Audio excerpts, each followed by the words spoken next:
In this video, I'll show you how you can fix Valorant slow download speed or stuck on downloading.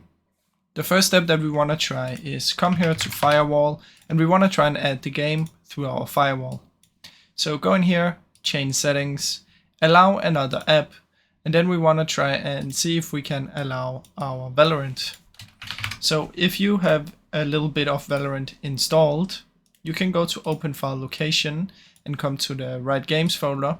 Go back to Riot Games, Valorant, Live, Shooter Game, Binaries, Windows, and then you want to add this one. So click up here, Control C, come in here, Control V and press Enter.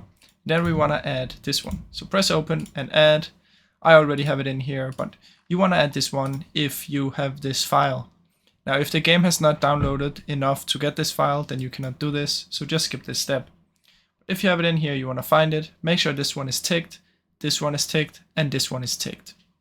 Then you can close it down, and then we want to open up our firewall again. This time go to advanced settings, go to inbound rules, create a new rule, port, next, UDP, and in here you want to type 49152-65535. Next, allow the connection, all of these, name, just call it Valorant or something, and finish. There we go. Now it will also be enabled. So after this, try and see if it fixes it.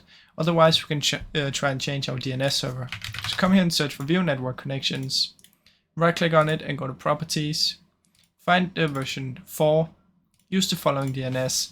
Try and type this one first. Press OK and see if this one works. Otherwise, you can try another one, which is this one. 1001, like this. Press OK and try this one as well. Now, if none of these work, you should try and come here and type CMD, right click, run as an administrator, and then here type ipconfig space /DNS, then type netsh space winsock space reset. Then once you've done this, close it down, search for network reset, reset now, and the PC should restart, and then it should hopefully be fixed. Now, I really hope you enjoyed this video. If you did, please leave a like and subscribe, as it helps me out a ton. Thank you so much for watching.